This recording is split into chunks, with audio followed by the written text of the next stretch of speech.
আজকের এই ক্লাসে ছাত্রছাত্রীদের কাছে আমি একটা খুব গুরুত্বপূর্ণ বিষয় নিয়ে আলোচনা করব। সেটা হচ্ছে বাংলা সাহিত্যের ইতিহাসের যুগ বিভাজন। সাহিত্য পড়তে গেলে যেকোনো ভাষারই সাহিত্য হোক না কেন, তার ইতিহাস জানাটা খুব জরুরি। সাহিত্যের ইতিহাস সঠিকভাবে যদি না জানা হয় বা যদি না জানা যায়, তাহলে পরবর্তীকালে আ ছাত্রছাত্রীদের অনেক সমস্যার সম্মুখীন হতে হয়। তো সেইজন্য বাংলা সাহিত্যের ইতিহাস, বাংলা সাহিত্যের যারা ছাত্রছাত্রী, তাদের ক্ষেত্রে একটা গুরুত্বপূর্ণ জায়গা। এবং বাংলা সাহিত্যের ইতিহাস শুরু করার ১ম এই যেটা করতে হয়, সেটা হচ্ছে আ যুগ বিভাজন। অর্থাৎ বাংলা সাহিত্যের ইতিহাসকে কয়টি যুগে ভাগ করা যায় এবং সেই যুগের সময়সীমা অর্থাৎ কালসীমা কোনটা এবং সেই কালসীমার মধ্যে কোন গুরুত্বপূর্ণ সাহিত্য এসেছিল, সেগুলো যদি আমাদের কাছে এক নজরে আমাদের কাছে এসে থাকে বা আমাদের জানা থাকে, তাহলে আ পুরো বাংলা সাহিত্যের ইতিহাস অনেকটাই আমাদের কাছে আয়ত্তের মধ্যে এসে যাবে। তো আমি আজকে সেটাই এখন আলোচনা করব, বাংলা সাহিত্যের ইতিহাসের যুগ বিভাজন। বাংলা সাহিত্যের ইতিহাসে আ যে যুগ বিভাজন, সেটা ৩ টি যুগে ভাগ করা যায়। সেই ৩ টি যুগ হচ্ছে প্রাচীন যুগ, মধ্যযুগ এবং আধুনিক যুগ। এবার আমরা দেখব এই যে ৩ টে যুগ বললাম, সেই ৩ টে যুগের কালসীমা অর্থাৎ সময়সীমা কতটা? তো সেখানে আমরা আ দেখতে পাচ্ছি যে প্রাচীন যুগের সময়সীমাটা আনুমানিকভাবে যেটা ধরা হচ্ছে সেটা হচ্ছে ৯০০ থেকে ১৩৫০ খ্রিস্টাব্দ পর্যন্ত। মধ্যযুগের যে সময়সীমা সেটা ধরা হচ্ছে ১৩৫১ থেকে ১৭৬০ খ্রিস্টাব্দ পর্যন্ত এবং আধুনিক যুগের যে কালসীমা সেটা হচ্ছে ১৭৬১ থেকে বর্তমান সময় পর্যন্ত বা আজ পর্যন্ত। তাহলে এই হলো আমাদের বাংলা সাহিত্যের ইতিহাসের ৩ টে যুগের যে সময়সীমা বা কালসীমা। এখানে এই যে মধ্যযুগের যে সময়সীমাটা ১৩৫১ থেকে ১৩৬০, এই জায়গাটায় যে ১৩৫১ থেকে ১৭৬০, এই যে ১৭৬০ খ্রিস্টাব্দ, এই ৬০ কেন হলো? ৫০ নয়, ৭৫ নয় বা পুরোপুরি ১৮০০ খ্রিস্টাব্দ নয়, ১৭৬০ কেন হলো? না, তার কারণটা হচ্ছে যে ১৭৬০ খ্রিস্টাব্দে অন্নদামঙ্গল কাব্যের কবি রায়গুণাকর ভারতচন্দ্র রায়ের মৃত্যু সাল এটা এবং সেই মৃত্যু সালটাকেই মধ্যযুগের পরিসমাপ্তি হিসাবে ধরা হয়েছে।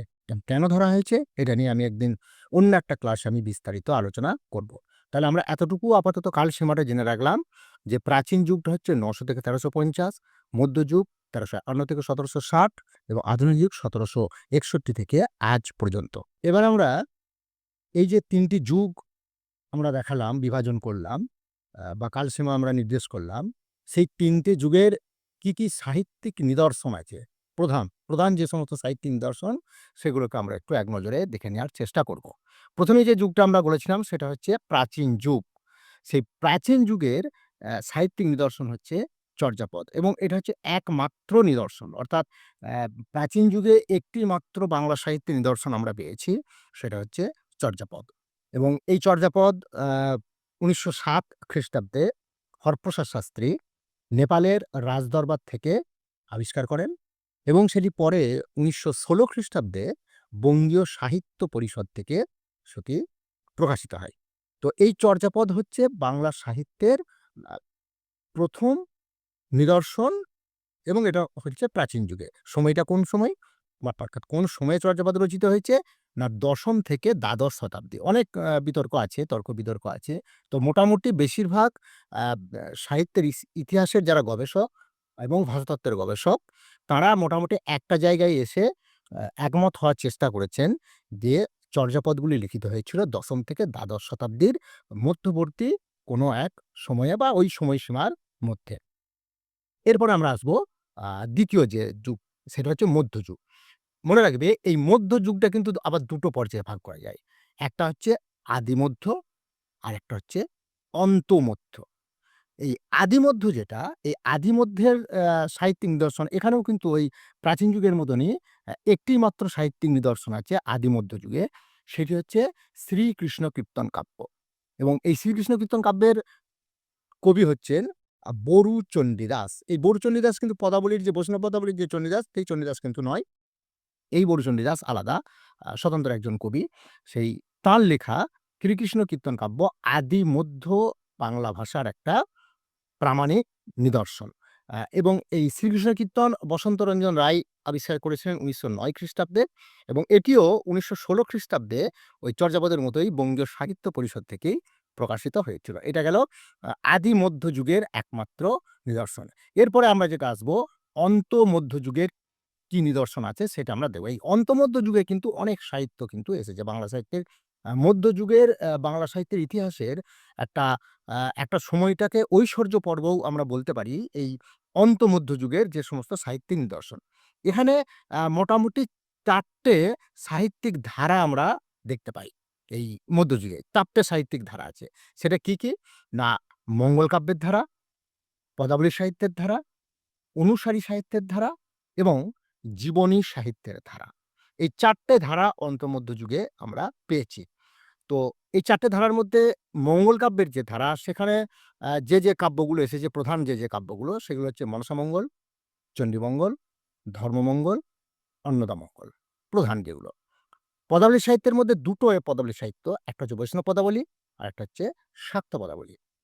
এবং অনুসারী সাহিত্য, যেটাকে আগে বলা হতো অনুবাদ সাহিত্য, সেটাকে এখন আম বিভিন্ন সমালোচক বা সাহিত্যের ইতিহাসের গবেষক যারা, তারা অনুসারী সাহিত্য বলতে চান। সেই অনুসারী সাহিত্যের ৩ টে অনুসারী সাহিত্য আমরা প্রধান মধ্যযুগে পেয়েছিলাম, অন্তমধ্য যুগে। একটা হচ্ছে রামায়ণ, মহাভারত এবং ভাগবত। আর জীবনী সাহিত্যের ধারার মধ্যে যেগুলো আমরা পেয়েছি, জীবনী সাহিত্য বলতে সেই সময়ে মানুষকে নিয়ে কাব্য রচনা, সেই মধ্যযুগে অন্তমধ্যযুগেই শুরু হয়েছিল। সেটা হচ্ছে মহাপ্রভু শ্রী চৈতন্যদেবের জীবনকে কেন্দ্র করে। তো সেখানে আমরা পেয়েছি চৈতন্য ভাগবত, চৈতন্য চরিতামৃত এবং চৈতন্য মঙ্গল কাব্য। এটা গেল আমাদের অন্তমধ্যযুগের সাহিত্যিক যে নিদর্শন সেগুলো, বা প্রধান যে সাহিত্য যেগুলো এসেছে সেগুলো। এরপরে আমরা যেটা দেখব, সেটা হচ্ছে এই যে ৪ টে ধারা আমরা দেখলাম অন্তমধ্যযুগের, এই ৪ টে ধারার প্রধান কবি বা পদকর্তা যারা আছে, তাদের নামগুলো আমরা একটু জেনে নেব। এবং জেনে নিতে পারলেই তাহলে আমরা অন্তত মধ্যযুগের জায়গাটাতে আমরা অনেকটাই পরিষ্কার থাকবো। অনেকটাই আমাদের কাছে ধারণাটা স্বচ্ছ হবে যে এই সময় কোন কাব্য এসেছে এবং সেই কাব্যের কবি কারা। তো ১ম এই আসছি আমরা মঙ্গল কাব্যের ধারা। মঙ্গল কাব্যে অ্যা উম ১ম এই আমরা মঙ্গল কাব্যের ধারার মধ্যে যে মনসামঙ্গল আমরা পাচ্ছি, সেই মনসামঙ্গল অ্যা অ্যা কাব্যের এই যে কানাহরি দত্ত, বিজয়গুপ্ত, নারায়ণ দেব, বিপ্রদাস, পিপলাই, কেতকা দাস, ক্ষেমানন্দ, এরা হচ্ছেন মনসামঙ্গল কাব্যধারার প্রধান কবি। এবং চণ্ডীমঙ্গল কাব্যের যে আছে, চণ্ডীমঙ্গল কাব্যধারার যিনি প্রধান কবি, তিনি হচ্ছেন মুকুন্দ চক্রবর্তী। অ্যা বিশেষ করে মুকুন্দ চক্রবর্তী হচ্ছে চণ্ডীমঙ্গল ধারার প্রধান এবং অ্যা ১ম শ্রেণীর একজন কবি, এবং মধ্যযুগের সমগ্র মধ্যযুগেরও একজন বিশিষ্ট পদকর্তা হচ্ছেন বা কবি হচ্ছেন তোমার মুকুন্দ চক্রবর্তী। এরপরে যেটা আমরা পাবো যে ধর্মমঙ্গল। ধর্মমঙ্গলের প্রধান নেতৃত্বস্থানীয় কবি হচ্ছেন ঘনরাম চক্রবর্তী, রূপরাম চক্রবর্তী। আর অন্নদামঙ্গল কাব্যের যিনি কবি বা যিনি লিখেছেন অন্নদামঙ্গল, তিনি হচ্ছেন রায়গুণাকর ভরতচন্দ্র রায়। এটা গেল আমাদের মঙ্গল কাব্যধারার বিশেষ কবি এবং পদকর্তা। এরপরে আমরা পদাবলী সাহিত্যের যেটা দেখব। পদাবলী সাহিত্যে আমরা দুটো বলেছিলাম, একটা হচ্ছে বৈষ্ণব পদাবলী, আর একটা হচ্ছে শাক্ত পদাবলী। বৈষ্ণব পদাবলীর নেতৃত্বস্থানীয় যারা কবি বা ১ম শ্রেণীর যারা কবি, তারা হচ্ছেন বিদ্যাপতি, চণ্ডীদাস, এরা হচ্ছেন চৈতন্য পূর্ববর্তী যুগের কবি, এবং গোবিন্দ দাস আর জ্ঞানদাস, এরা হচ্ছে চৈতন্য পরবর্তী যুগের প্রধান কবি। আর শাক্ত পদাবলী কাব্যধারার ২ জন প্রধান কবি, একজন হচ্ছেন রামপ্রসাদ সেন, আর একজন হচ্ছেন কমলাকান্ত ভট্টাচার্য। তাহলে এটা গেল আমাদের পদাবলী সাহিত্যের ধারা। এবারে অনুসারী সাহিত্যের ধারা আমরা বলেছিলাম ৩ টে অনুসারী সাহিত্য এসেছিল। একটা হচ্ছে রামায়ণ, সেই রামায়ণের কবি হচ্ছেন কৃত্তিবাস ওঝা। মহাভারতের কবি হচ্ছেন কাশিরাম দাস, এবং আরেকটা যেটা হয়েছিল ভাগবত অনুবাদে হয়েছিল। সেই ভাগবতের অনুবাদক যিনি বা পদকর্তা যিনি, তিনি হচ্ছেন মালাধর বসু। এটা গেল অনুসারী সাহিত্য। এরপর আমরা লাস্ট যে ধারাটা আসছে, সেটা হচ্ছে জীবনী সাহিত্যের ধারা। সেই জীবনী সাহিত্যের ধারাতে আমরা যে ৩ জন, এখানে কয়েকজন কবির নাম আমরা পাচ্ছি, প্রধান ৪ জন কবি এখানে দেয়া আছে। বৃন্দাবন দাসের কাব্যর নাম হচ্ছে চৈতন্য ভাগবত।